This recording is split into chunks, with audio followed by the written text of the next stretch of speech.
Voilà, on continue sur les rappels de règles de calcul avec les nombres relatifs. Je rappelle, on rajoute des moins dans le nombre entier. Et on va regarder les règles pour le produit et le quotient. Produit et quotient, je vous rappelle, le résultat pour le produit de la multiplication, et le quotient, c'est le résultat d'une division. Le produit ou le quotient de deux nombres de même signe est positif, c'est-à-dire, par exemple, si je fais moins 3 fois moins 8, ce sont deux nombres de même signe, ça va me faire plus 24.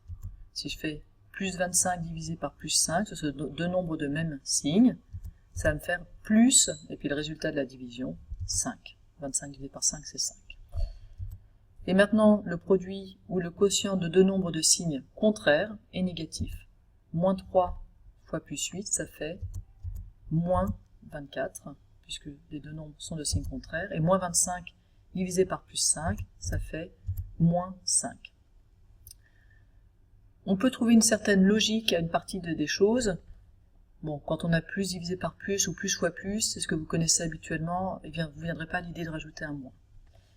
Quand on a moins fois plus, en fait, on peut traduire ça en français par j'ai perdu 3 francs 8 fois de suite. Ça veut dire que j'ai perdu en tout 24 francs. Le fait de multiplier, ça veut dire qu'on répète l'action de perdre de l'argent ici. Pareil ici pour cette division. En couleur, cette règle que vous connaissez sûrement sous cette forme-là, plus fois plus donne plus fois moins donne moins fois plus donne moins fois moins donne plus. Donc si je répète le moins, j'ai du moins, et attention, moins fois moins, ça va quand même un peu se rattraper, ça donne plus. Alors, le moins fois moins donne plus, c'est celui qui est le plus difficile à illustrer et à comprendre. Il faut le retenir. Quelques exemples maintenant. Alors, on repart sur les additions ici avec moins 3, moins 5, plus moins 6, moins 2, plus 1, moins 0, plus 5. Mettez pause et faites cet exercice vous-même. Je vous donne maintenant la correction, j'espère que vous avez fait pause et que vous avez fait vous-même. Première chose à faire, vous pouvez enlever les parenthèses. Je ne détaille pas, j'ai déjà fait dans une vidéo précédente, mais vous devez arriver à ça. Je peux ensuite regrouper les nombres positifs, puis les nombres négatifs, puis calculer toute la contribution positive, j'obtiens 13, toute la contribution négative, j'obtiens moins 9, et donc au final, vous avez dû trouver 4.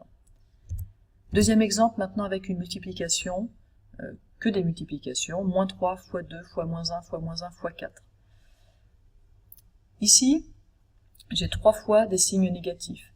Le moins 3 fois moins 1, si je le mets ensemble, ça va donner, grâce à ma règle moins fois moins égale plus, ça va donner un plus. Et puis le moins 1 qui est tout seul ici, il n'a pas un deuxième moins pour le rattraper, donc le signe, ce sera en tout un nombre négatif.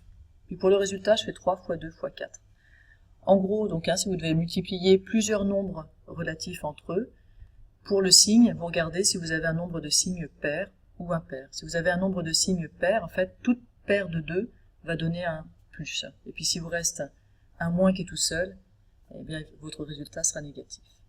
Voilà, j'espère que c'est clair. Entraînez-vous beaucoup à faire ces calculs.